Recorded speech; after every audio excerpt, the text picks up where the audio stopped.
Good morning. Exodus chapter 10.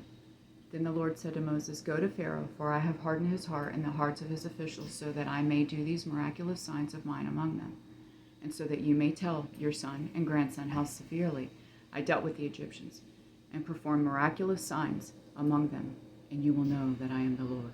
So Moses and Aaron went into Pharaoh and told him, "This is what the Lord, the God of the Hebrews, says. How long will you refuse to humble yourself before me?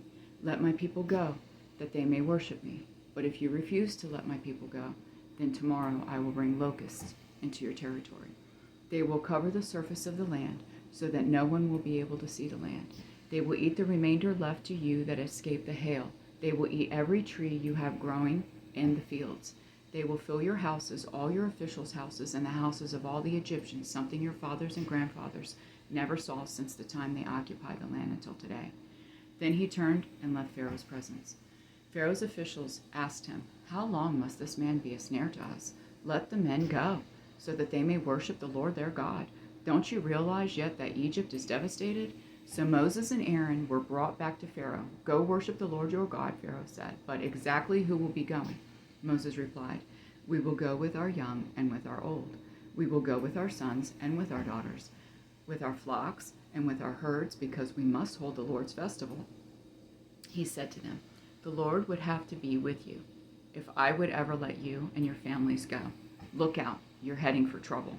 No, go, just able-bodied men, worship the Lord, since that's what you want."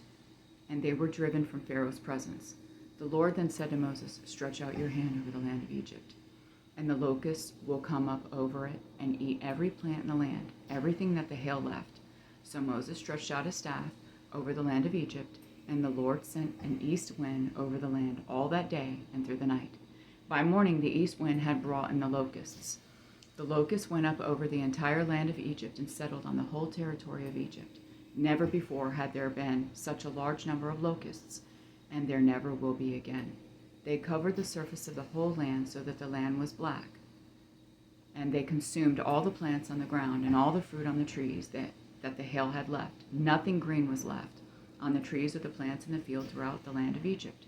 Pharaoh urgently sent for Moses and Aaron and said, "I have sinned against the Lord your God and against you.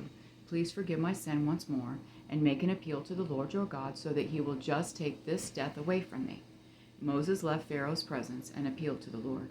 Then the Lord changed the wind to a strong west wind, and it carried off the locusts and blew them into the Red Sea. Not a single locust was left in all the territory of Egypt. But the Lord hardened Pharaoh's heart, and he did not let the Israelites go. Then the Lord said to Moses, "Stretch out your hand toward heaven, and there will be a darkness over the land of Egypt, a darkness that can be felt."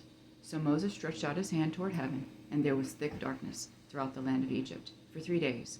One person could not see another, and for 3 days they did not move from where they were. Yet all the Israelites had light where they lived. Pharaoh summoned Moses and said, "Go worship the Lord. Even your families may go with you. Only your flocks and herds must stay behind." Moses responded, "You must also let us have sacrifices and burnt offerings to prepare for the Lord our God. Even our livestock must go with us.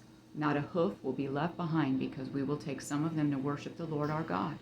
We will know what we will use to worship the Lord until we get there. We will not know what we will use to worship the Lord until we get there." But the Lord hardened Pharaoh's heart, and he was unwilling to let them go.